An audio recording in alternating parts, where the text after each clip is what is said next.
We are trimming some pots today.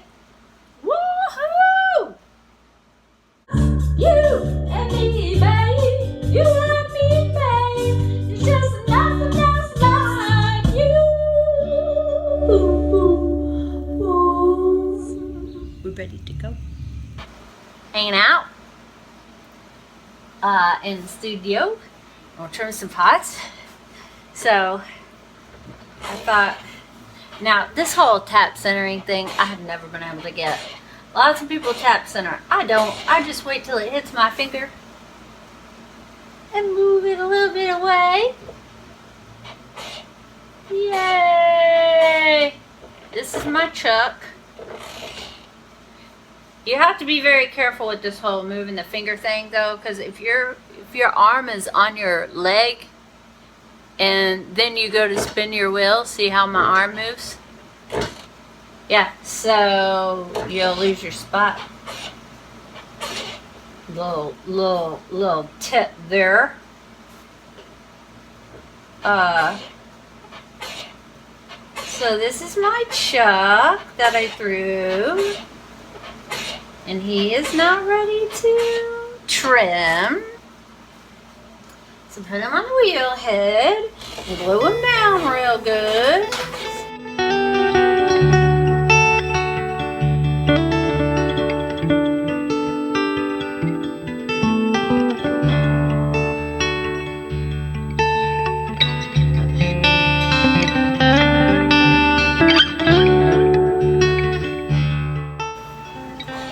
Now, I am a big fan of gluing down the pots like this because,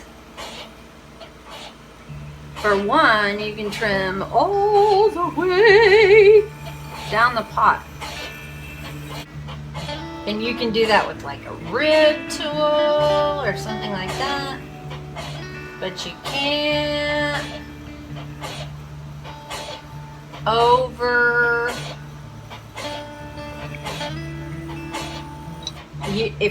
as you're pushing to this side, or as usual pushing to this side, you can knock it off. But the lugs of clay have just never worked for me, so I just dip the rim and then I clean up the rim afterwards. So, you know, there's a million different ways. There are millions of different ways to do this. And each one is as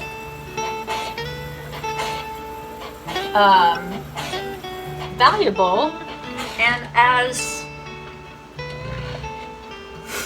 each one is just as good as the next. It's what works for you.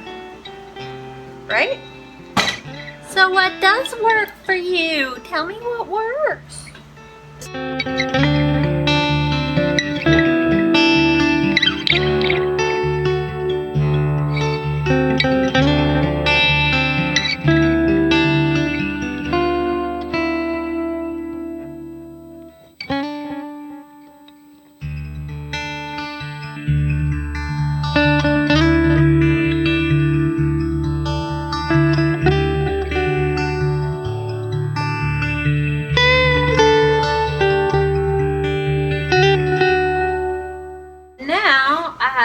A chuck that I can do like bud bases. I can put a foot on a bud base now.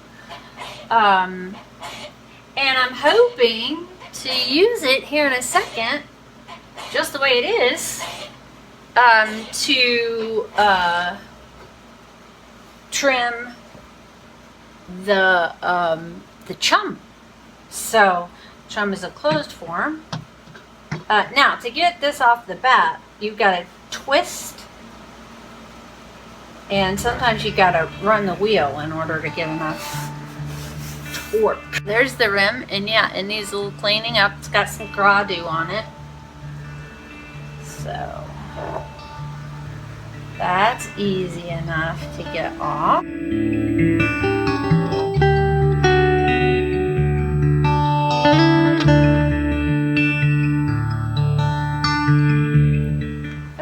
this is the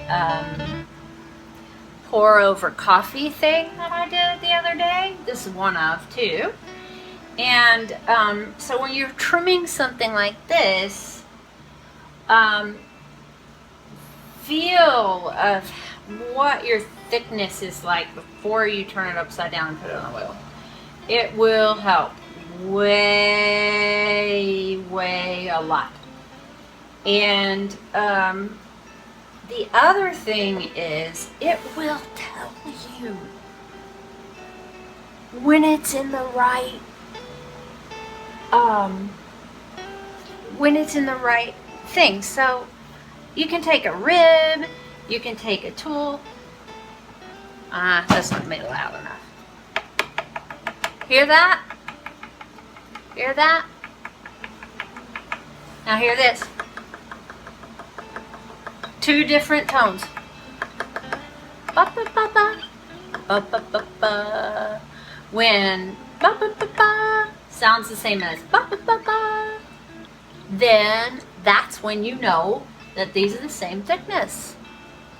Now, this one kind of has an extra little deal. Ba ba ba ba ba ba ba. Ba ba ba ba ba ba ba. Because it's in a different place on the piece. So these, but when you're trimming, it will tell you. That does not mean that I'll always trim very well, but it is a good thing to know.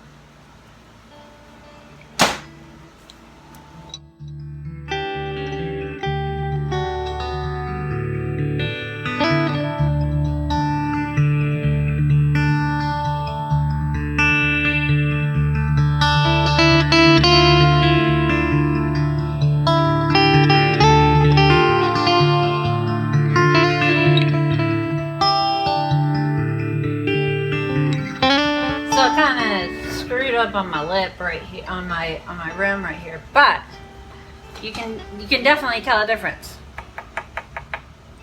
Ba, ba, ba, ba, ba, ba. Ba, ba, ba, ba, ba, ba.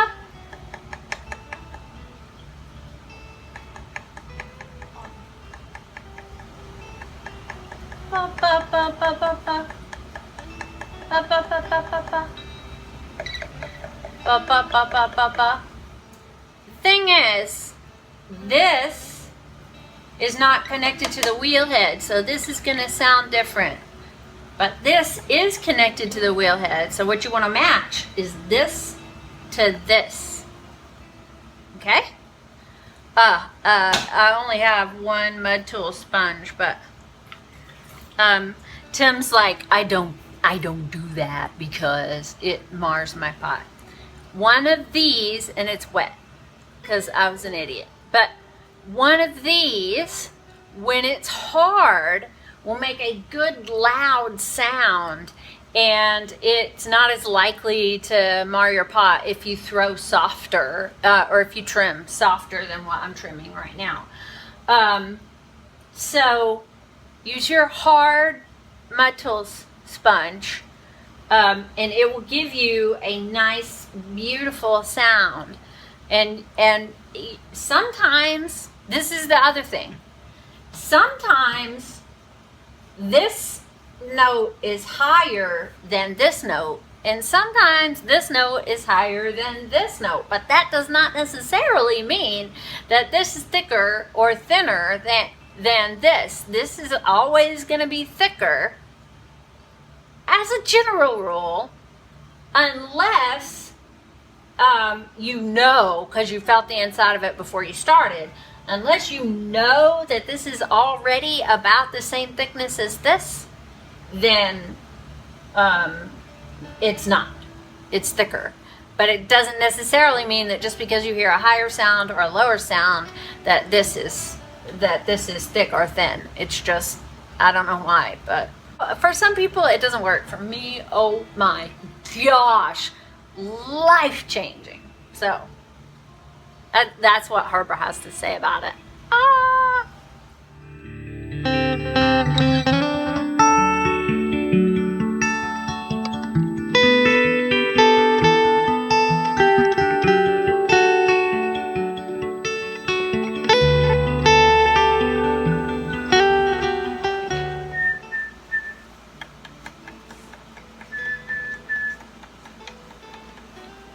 So this right here where I'm tapping is the same thickness as this right here.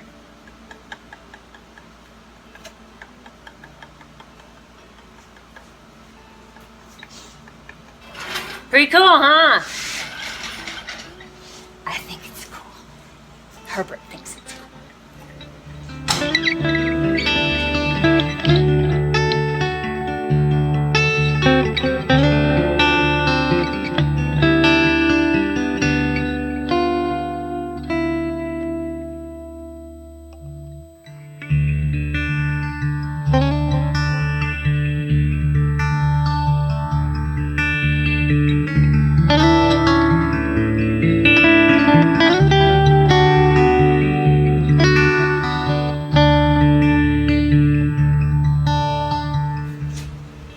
I just ruined my planter. Sorry, Herbert. I trimmed a little too thin. I was trying to make a nice rounded edge because I had to cut so much off the foot. But you can kind of, let me look here. Yeah. See, this is actually decently even. The thinness here and the thinness there, it's not. But in that, and over on this side, it's really even.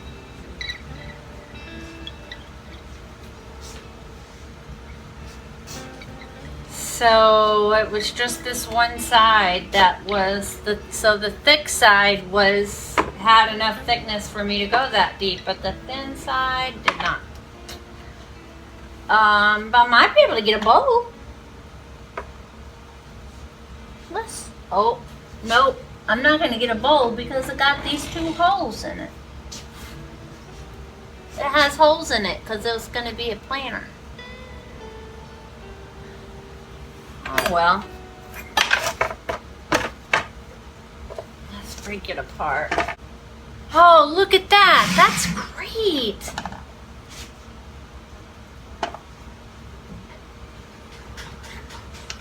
Check it out. The floor was perfect. Same thickness as the walls, right?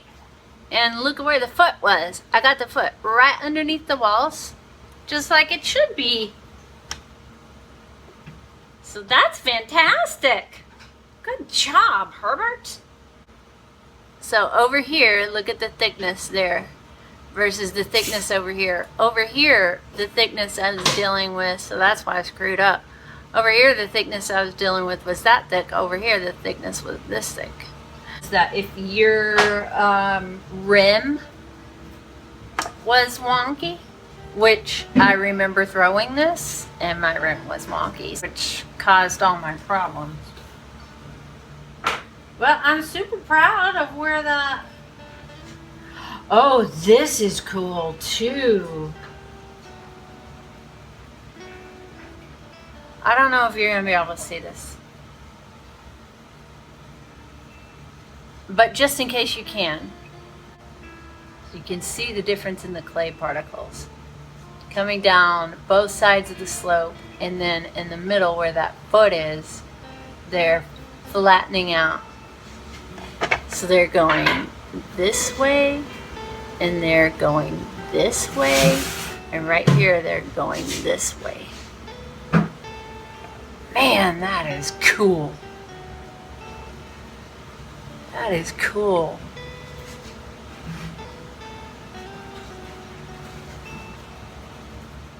Sweet. That has to do with how dry it is that you can actually see that.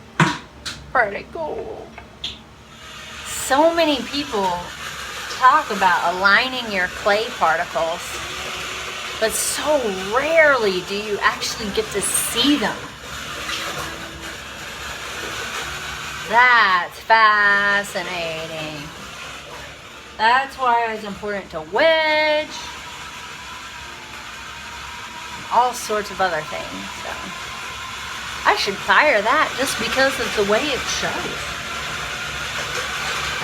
As an example for one of these days when I get famous and I start doing workshops. So last piece for today, and it is exactly the type of piece that I'm talking about trimming in a truck. So both of these, this is a little wetter, but if I have one of these little bubble levels,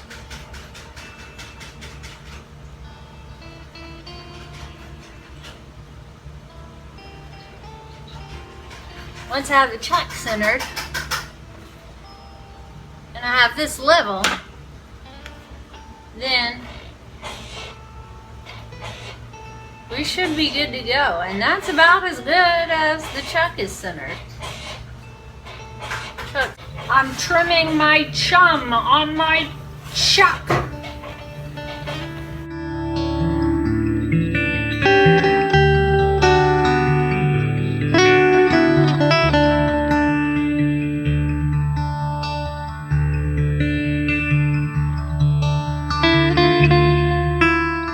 You gotta be able to see into your coffee pot, your coffee cup.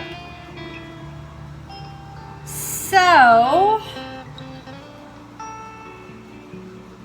I gotta cut part of this off.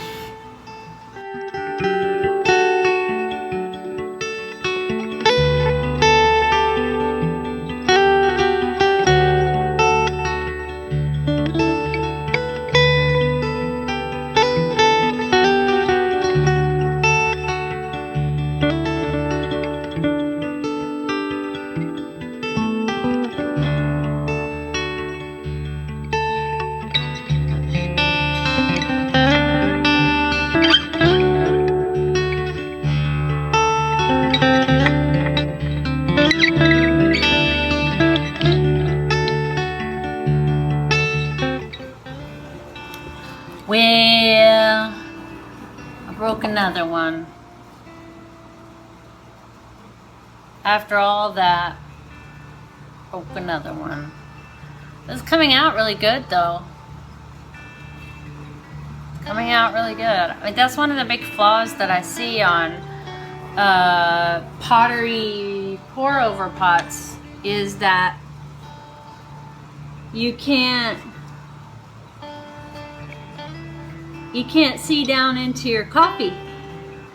I mean, clearly you got to see down into your, or you got to stand there and pour in water and then lift it and make sure you're not overflowing your coffee. But pour over coffee is like Tim's absolute favorite. Alright, let's break it open and see what we got.